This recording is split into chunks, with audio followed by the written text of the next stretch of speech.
You are not from Harlem. Why do you keep thinking that you are from Harlem, bro? You are not from Harlem. I did not grow up with you, man. Do you remember how we met? Pause. Not met. How you got cool with us? You are a guardian angel and designer.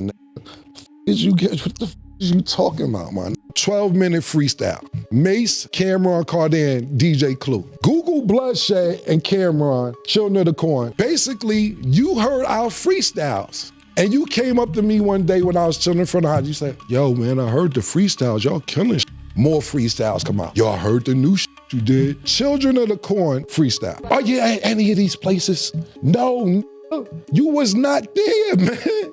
You wasn't there. I was the CEO of Diplomats. I made Diplomats with him. I was with him for every bit of his journey. I held him down. I took that position of holding him down. To come to your house after you heard all these mixtapes. That's how you got in. Mase actually taught you how to rap. Literally. He taught you how to rap. Mase taught me how to rap. You say it. We taught you how to rap. How you ran the whole organization. How you made Diplomat. You ain't make none of this stuff. You was a fan. You begged us. You are a fan, nigga. A fan. So you can sit around and act like you've been around all this Harlem shit and everything. You ever see somebody from Harlem try to act like they from Harlem so bad that you got to keep saying, I'm from Harlem? From Harlem know who's from Harlem. You don't have to keep saying you from Harlem.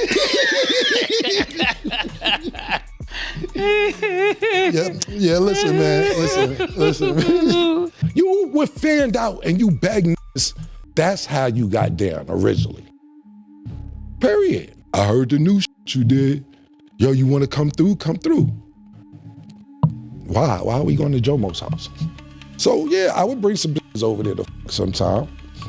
A little crack maybe. You tried to chase French Montana out the game. That ain't work out. Y'all got cool. So cool that you go to his video shoot.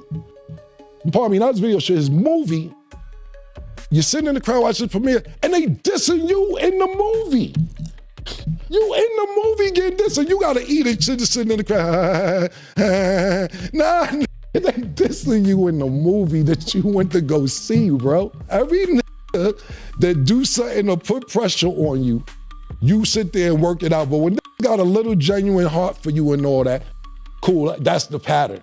If they don't put hands on you, then you can keep going on and on and on. But the niggas who do this, you cool with, and then the niggas who try to handle it sophisticatedly, you keep going on and on like niggas give a f about all that shit, bro.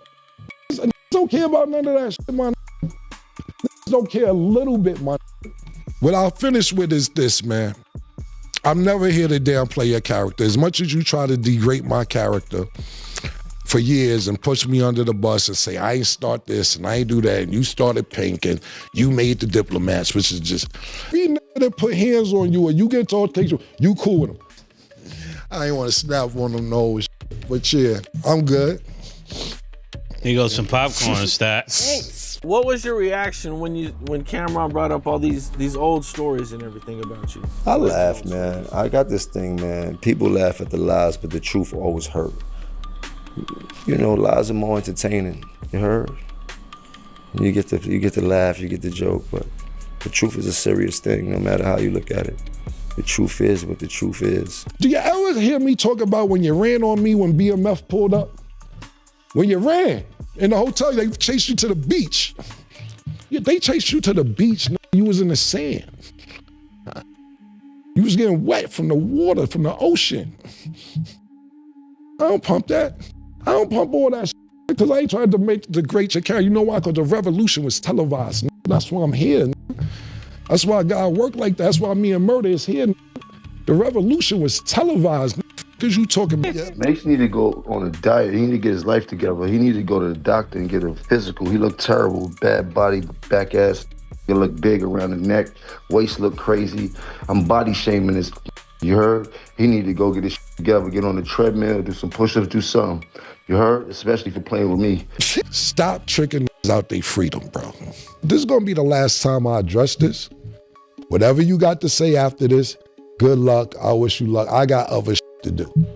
This is not on my motherfucking place. Believe what you want to believe, because I got other things to do. You feel me, Murder? I don't even know if Jewels was. I doubt Freaky was. right? But the set, it comes from the gang, right? All the gang all ran under Jim. Right. All of the muscle was Jim. That wasn't Cam. You know what I'm saying? Cam was like the Jay-Z. Cam was the artist. Jim and Cam were partners, so to speak, but Jim took the role of being the underboss, the muscle, to make sure that Cam could function and move around and not have a bad reputation or be getting robbed and all this other stuff. So Jim put he stood front line for anything in regards to Cam, and then he put Dipset in front of Cam. Cam and Jim history go back before me. You understand what I'm saying? They know what I've done. And dance around it all they want and shit like that, joking, but they know if I get upset, it's gonna be a real problem. Get out of here. You know, the internet gets kind of crazy with the lies. The lies be going crazy on the internet. I mean, well, the lies start from a narrative, and the narrative starts from a person, and you just got to look at it like that. But I've never been one in my life to care about clearing up no rumors. Like, that just takes time out my day from making money. I know who I am. I'm very comfortable in my skin. I stand 10 toes down on everything I believe in. I don't change my pivot, and everybody knows that. I mean, as you can see, I would not be here if I did anything else but be me. I was at Jim album release party, and everybody was over there with Jim, and Cam is standing over here with like 3 or 4 people just looking on and couldn't believe that Jim is the guy. There's no Dipset without Jim.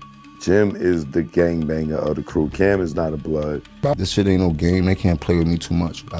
I give them the floor to do that because that serves me no purpose. I got too much to worry about, too much to do. When I met Cam and Jim, they were super close. So I honestly don't really know Jim being from the Bronx and all that. You know what I'm saying? When I met them, they was in 5H, which is, you know what I'm saying, Jim's apartment, and that's, you know, like, I guess that time was after all the stuff Cam had said already with the Children of the Corn and Jim, you know, whatever he said, you know what I'm saying? So, like what I said, when I got there, Cam and Jim was like this, super tight. Mase wasn't even in the picture. I don't know Mase like that. You know what I'm saying? Every time I seen Mase, it's been a mutual, you know what I'm saying, respect there. So, you know, that's what that's been as far as me and Mase. You know what I'm saying? As far as, yeah, when I met Cam and Jim, they were already Trump tight and locked in. You understand what I'm saying? The Diplomats was already a name they had. You know what I'm saying? I don't sit there and claim I made the dip, so that's not something I'm doing. You know what I'm saying? I made Dipset though, the two. Yeah, I did that. You know what I'm saying? The wedge that became between Cam and Jim is Jim's success. Cam always looked at him as being the star, Jim being Capo. You know what I'm saying? Right. But it's kind of like Sammy the Bull becoming John Gotti. You know what I'm saying? Gotti's probably gonna feel a little way if Sammy becomes the main man. You know what I'm saying? And in that situation, that's what it is. Jim started to grow as an artist. And as he started to grow as an artist, he started moving from standing behind Cam to he started standing next to Cam. And then it got to a point where he stood in front of Cam. Mm-hmm. And Cam was looking him over his shoulder like, yo, what you doing? And then that built the animosity. And by the time Ballin' hit, Cam had a gang of animosity and internal hatred. And I know, because I seen it, I was there. I felt like he was a fucking hater because, like, I felt like he was supposed to be happy for Jim. Mase taught me how to rap, and Cam always made sure I was on every single album he had. He was like, boy, once you figure out how to rap the same way you act in these streets, it's gonna work for you. Just keep going. And that's all so I always gotta give credit to where credit is due and shit like that. It would be no Jim Jones. He was under the wing. Jim was the muscle. You get what I'm saying? Jim he's Cam's partner. Copy. But he's taking a step back to play the muscle. But now people got these platforms where, you know, they asking people, so it's like a thin line. So then you got Jim, like, it's just like people say, you can't respond, even though Jim wasn't attacked, his name was mentioned. You understand what I'm saying? So now it opens the door for Jim to say something back. That's what happens. You know what I'm saying? With these podcasts and like that. So it opens the door, and Jim chose to, you know, say why niggas was on his dick. You know what I'm saying? That's how Jim chose to carry it. You know what I'm saying? And then, you know, Cam chose to carry it the way Cam chose to carry it, and you have what you have now. You know what I'm saying? All I can say is Jim and Cam are very competitive. You understand what I'm saying? They've always been competitive, and it got to the point to where, you know, they had to be competitive against each other. I really looked at podcasts the other day. I was watching a bunch of podcasts. I'm like, it's crazy how all these old stories are getting everybody into so much trouble. These are just be old stories. Even like all this Cam said. All Cam said was something. He said all that on a live he did before, or pretty much like he did. You know what I mean? With him and Jim had some words. You know, they weren't on the best of terms years ago. So you know, it's just new to the new listeners. You know what I'm saying? And the new internet fans and the new people that are on, you know, these podcasts and listening to these podcasts. So, you know, this is just like a double back of something that happened a couple years ago. You know what I'm saying? So I'm just like, did this shit again. You know what I'm saying? Regardless of, like I said, you know, because I have my own issues with, you know what I mean? Behind the scenes, or whatever the case may be. We all probably have our own issues behind the scenes with whoever, but, you know.